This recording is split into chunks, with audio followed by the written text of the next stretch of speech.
Hi. Morning. I'd have been here a little earlier, but we had some excitement. What's going on? Nolan Ryan came by to bring Da a picture. Ah, terrific. Da must be in his glory. Oh, he is. Pat told me how the two of you kept Ryan out of Finelli's sight yesterday. I think that's great. Oh, it was fun, all right. But Jack may never forgive me. Unless I can get him an interview with another Ryan. And what Ryan might he be having in mind? Frank, if you don't feel up to it, you've got to tell me. Is he here? He's outside. He'd like to see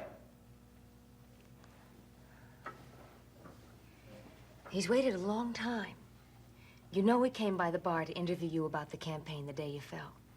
He must have gotten a little different story than he had planned on, huh? We didn't use it, though. He hasn't printed a word about you. He wanted to wait until he could get the truth. Are we talking about the same Jack Finelli? We are. The one who used to relish taking pot shots at the police department? I know it seemed like that. But if we answer his questions, I'm sure we can trust him to be fair now. What kind of questions? Questions about the accident, money, Nick Szabo. Honey, since we're going on with the campaign, we're going to have to answer them publicly anyway sometime. But are you sure Jack Finelli's column is the place to do it? Well, we can't expect him to hold off indefinitely. And I'd rather he got the straight facts from you. Well, I've heard he's been hanging around the hospital a lot. Oh, he has. But not just to get a story. No? What for, then? To see me. Oh, maybe I better hold off my objections until... Well, anyway, once he gets his story, maybe he'll stop hanging around you then, huh? Oh, I see. You think the only thing I have to offer him is my connection with you? No. I know your worth. I just hope you find someone else who can appreciate it. You really want me to see this guy? Only if you're up to it. Okay. Frank, not just for me. Okay. I hope we can both get something out of this, huh? Thank you. I'll get him.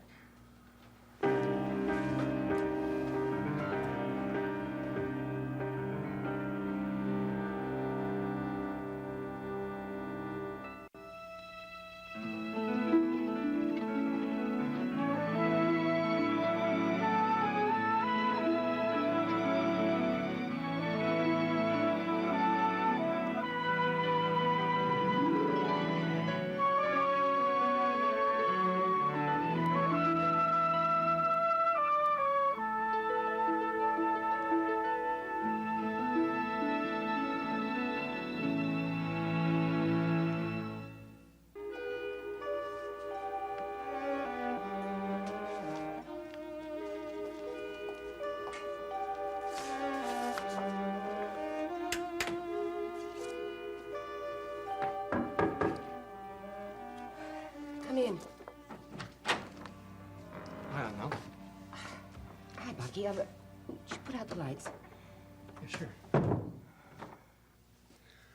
I was in the staff lounge and I happened to notice you hadn't picked up your mail, so I thought I'd drop it by. You're a love, thank you. I was going to go and pick it up in a few minutes. You saved me a trip. Just put it on the desk.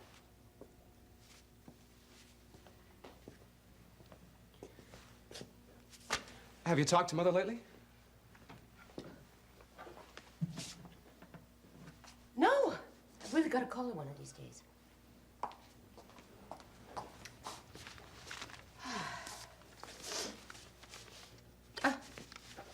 This was not for me. It's, Dr. Bradford. It's a box next to mine. I'll bring it back. Oh, how's your new apartment? It's fine. Well, if you ever need a handyman, just say the word. There's really not that much that has to be done. Nellie, you okay? I'm fine, darling. Was there something else? I have to be in radiology in a few minutes. No. Well, then, thank you again for the delivery. I heard Seneca was here. Yes, Is that what's wrong? partially. Did you know he was coming? No, it was a complete surprise. A shock, to put it mildly. He didn't warn me at all. Neither did Marshall. Dr. Westheimer knew? Oh, of course. Hadn't you heard? I mean, he's offered Seneca a position here at Riverside. Yeah, I heard a rumor. He didn't even have the decency to ask me how I'd feel about it. Maybe thought you'd be pleased. Well, when I heard about it, I thought you were getting what you wanted. There might be reconciliation. It isn't what I wanted to know. No, there won't be any reconciliation.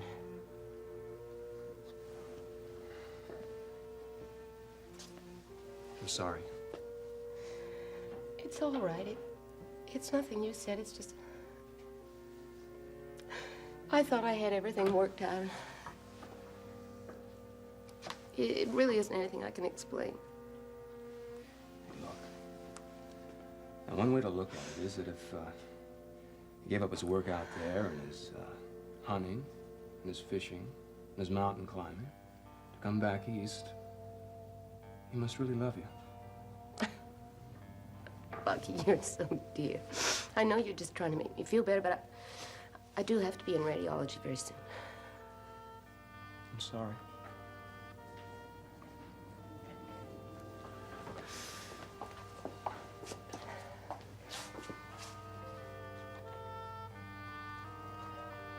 I wish you could tell me what's wrong. You said Seneca's only part of it. I'd like to tell you, but I can't. You mean you don't know what's wrong, or you do know and you can't tell me? You were going to take this with you, weren't you? Yeah. Look, if you ever need someone to talk to, I know. Thank you.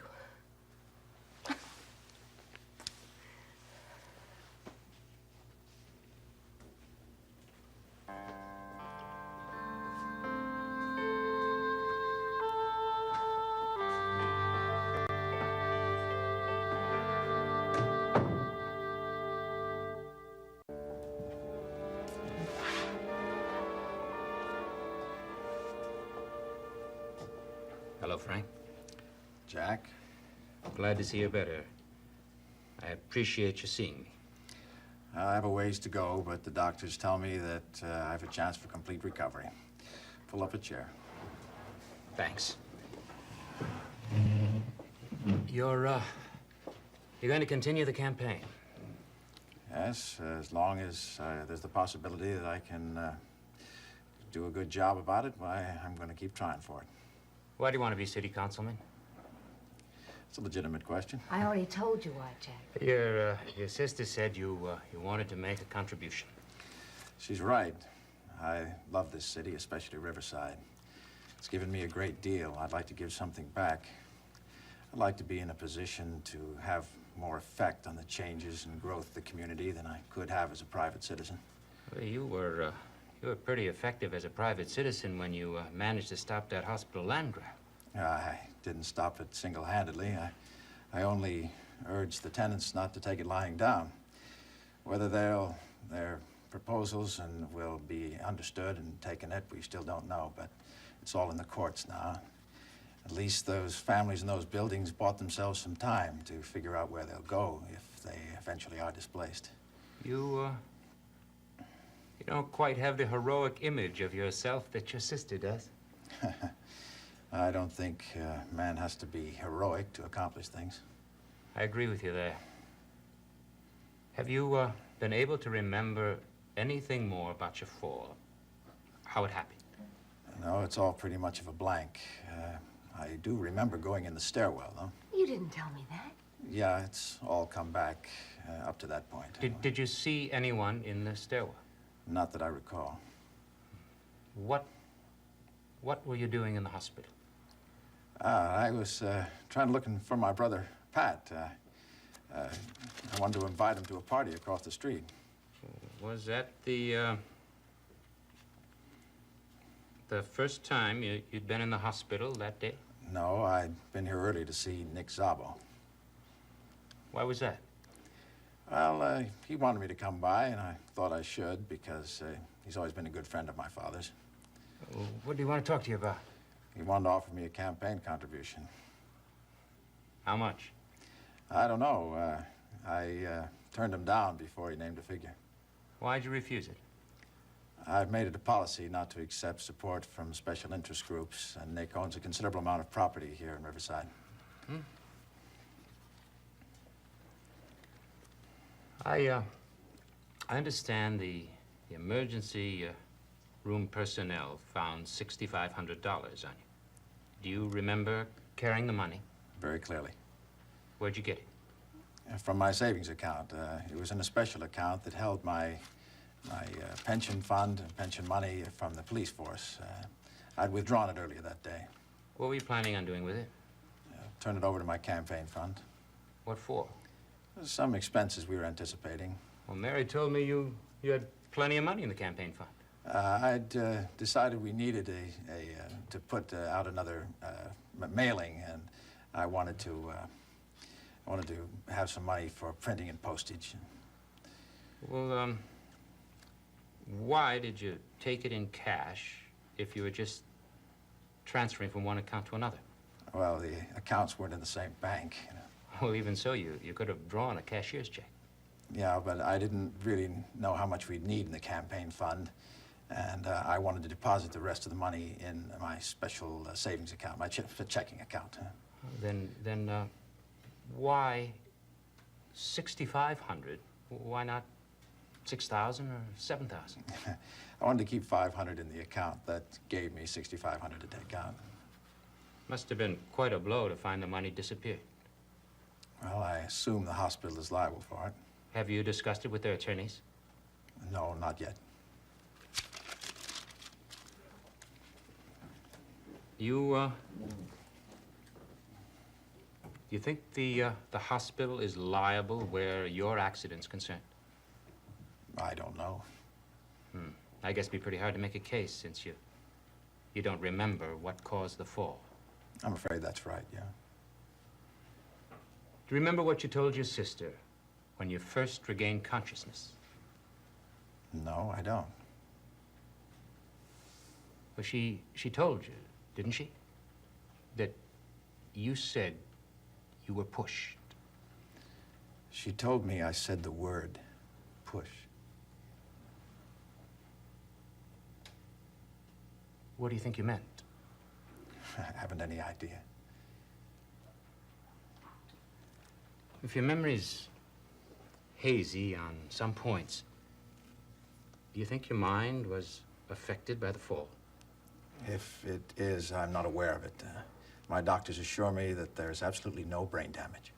Do you feel mentally capable of continuing the campaign and serving as city councilman? Absolutely. Well, I think that about does it. I'll let you rest now. Thanks again. You're welcome. If Frank remembers anything else about the fall, I'll get in touch with you. Okay, fine.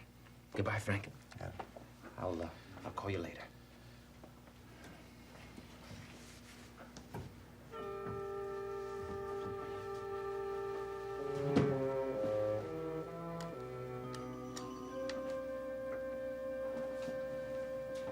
How do you think it went? I'm not sure.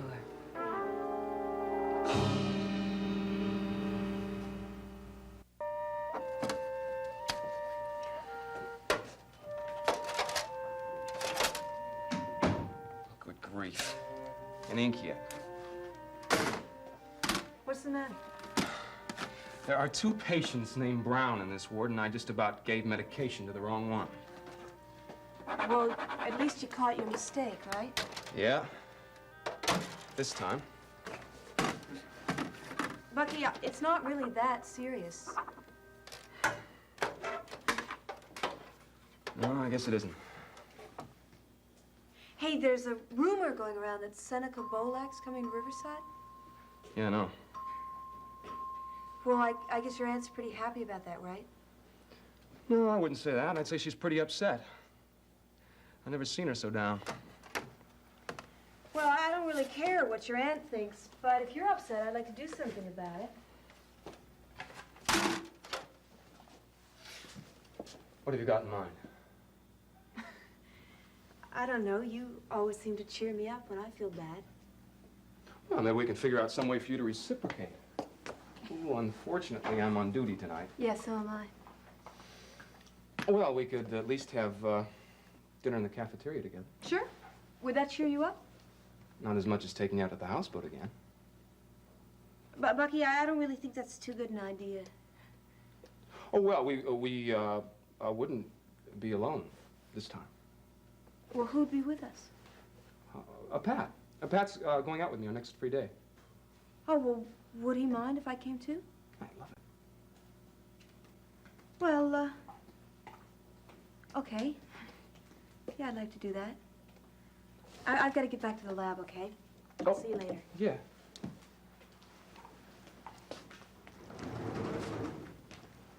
Hey, Pat. I hope you don't mind me crashing your party. Huh? Hey, Pat, you gotta do something for me. Like what? Well, like coming out to the houseboat with Faith and me. Look, I already told her you'd be there. Are you kidding? I'd love to. What do you want me around for? Chaperone.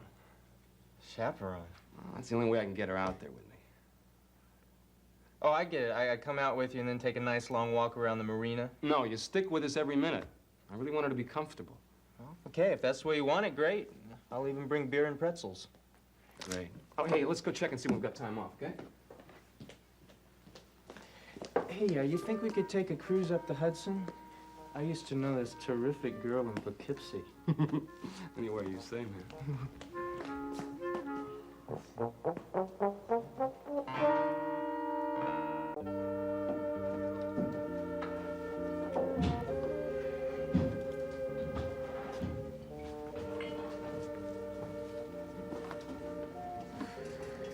Well, how'd it go? I'm not sure. You didn't leave Finelli alone with Frank, did you? Oh, no, I was in there with him, but it just was a little hard to tell. Jack's a little hard to read sometimes. Yeah, I've noticed that. Frank answered all the questions, though. And I do think that we can trust Jack to tell the truth and be fair.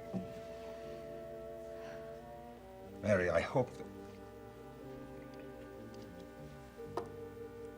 I hope you're not falling in love with Jack Finelli. Why, Dad? You really have to ask me that. Yes, I do. You've nothing in common. The man's old enough to be a father. Oh, nowhere near. He's a womanizer. He's a hard drinker. I haven't seen it. Well, that's his reputation. Look, darling, the man doesn't believe in anything. He certainly does. Well, what does he believe in? Honesty, for one thing. Oh. Well, that's very commendable. But when it's used only for destructive purposes, it loses some of its virtue. Look, honey, he's a negative man. He looks for the worst in everything. And that's just the opposite of you. You're positive. You look for the good in people, not for the evil in them. Look, a man like that could break your spirit, and that would be a tragic thing. You're saying that he'd have more influence on me than I'd have over him. Look, Mary, I know you're strong and you're independent. But sometimes love can make you very vulnerable, too. Da, I just wish you'd get to know him before you start judging him. I'll decide if I want to after I read what he writes about Frank.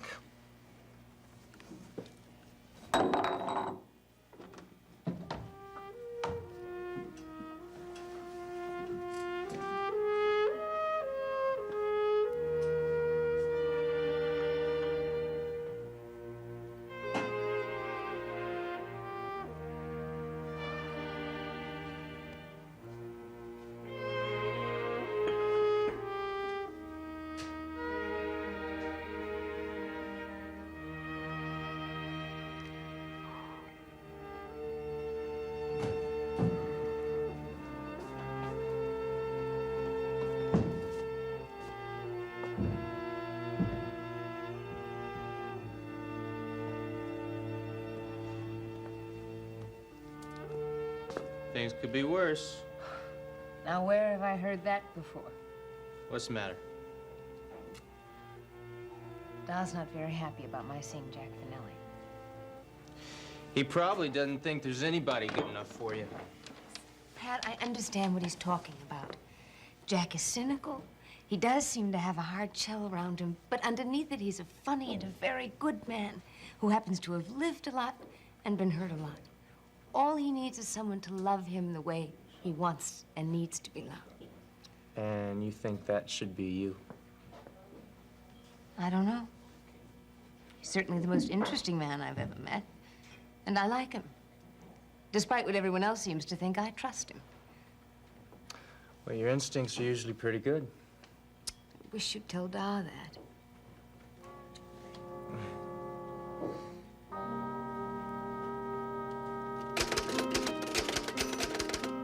Yeah, Dave. I'll have the Ryan story on your desk this afternoon. Mm-hmm. And Dave, it's a good one.